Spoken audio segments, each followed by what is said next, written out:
For those who are very interested in the ancient connection, we digress slightly and brought things up to the modern era, but perhaps it's also important to re-stress exactly how these oligarchs follow through in a bloodline manner.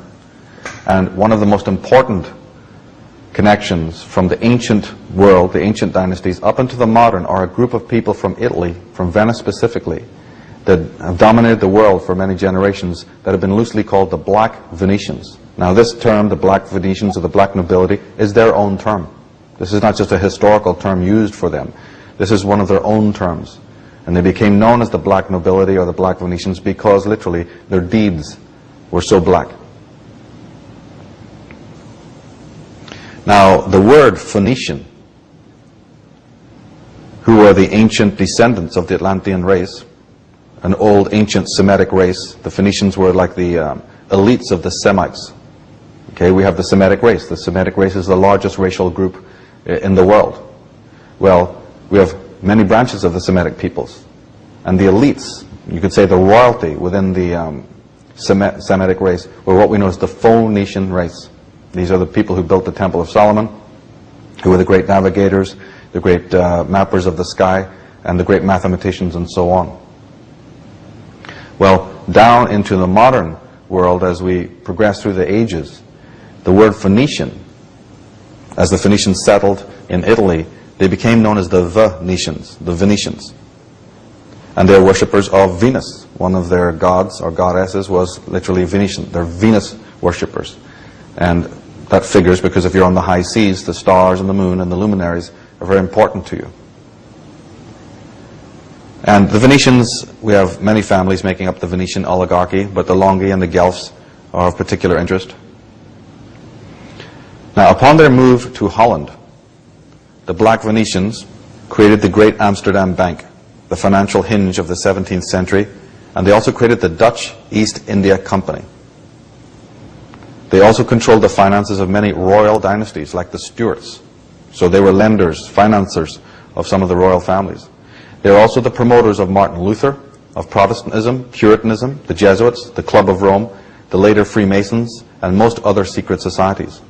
Through the House of Hanover, that's the House of Orange, they came to England and have been the dominating power since William III.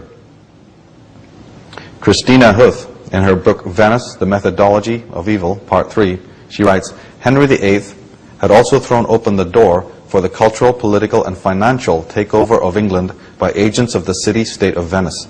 By the middle of the 1530s, Henry's government was in the hands of the Venetian agents and being shaped into a model of police-state political terror. By the end of Henry's reign, Venetian bankers were in control of a burgeoning English foreign debt and dictating terms to the English throne. Within slightly over a century following Henry's death, England had been transformed into the usurious, slave-trading imperial power of Great Britain under the dictatorship of the Venetian party, which had been transplanted directly from the lagoons of Venice. Now obviously in one program we can't go into this subsection, the whole story of the Venetian peoples. Just for now doing an overview to show you that here we have the connection between the Stuarts, the Tudors, and these Venetians. And the takeover was implemented by Thomas Cromwell. This was the agent who convinced Henry VIII to buy in and to accept the money of the incoming Venetians. So this connection is very, very vital and important to understand how the Phoenician, Sumerian, Babylonian, Mesopotamian, Nephilim concept, that bloodline, ties into the modern oligarchs. There's a thread. It can be traced like anything. The congressman and statesman Lyndon LaRouche, from an American context, is one of the greatest experts on this. But there's many other works talking about this connection. King William III of Hanover, the Prince of Orange. And we have George Ludwig I, also of the House of Hanover. These are the two kings, specifically, of the House of Orange, coming out of Italy by way of Holland. They appear in the history books as being Dutch kings, Dutch potentates, but their ancestry goes further back than that. Graham Lowry, in How the Venetian Virus Infected and Took Over England, writes, in December 1688, the armies of the Dutch Prince William of Orange invaded England, interrupting the Hobbesian nightmare the country had experienced under the deranged King Charles II and his brother James II. A worse nightmare was to follow when William seized the throne of James II, for he embodied a more highly distilled form of poison, which Venice had perfected during its sway over the remains of the Dutch Republic. This outright usurpation is blithely referred to in British Venetian parlance as the Glorious Revolution, which should give you some idea of how little regard for truth prevails in these circles. So here's a scholar who's in no doubt about the problem whatsoever. He's pointing out that the James II and Charles II debauchery is one thing, and then it's replaced by yet even more layers of the same thing. And as I said earlier, is it not from these times that all these idioms we just take for granted of the British Stock Exchange, the rising of the Navy, the great conflicts throughout the world, the whole concept of empire, the rising of the great universities, the rising of the merchant class? Who are the merchants named after Mercury? We have some questions here. The very things that we take for granted. The very idea that individuals on the street level say, oh, we can't imagine any secret society just coming in and taking over. Well, that's right. You needn't imagine that because it didn't happen. Secret societies obviously couldn't just come in to the wide diversity of our modern age and just take over. But they didn't do that. These oligarchs formed our cities. They formed the political systems that we have. No more than a few hundred years ago, it was crown or it was gown. It was cross or it was crown. It was monarch on one side to mind control you and brainwash you and throw you in a dungeon, or it was the popes and the potentates. Two forms of control. Nobody just came in and took over. These individuals have created our cities, created our industries. They were there from day one. They were billionaires from the 1st century AD.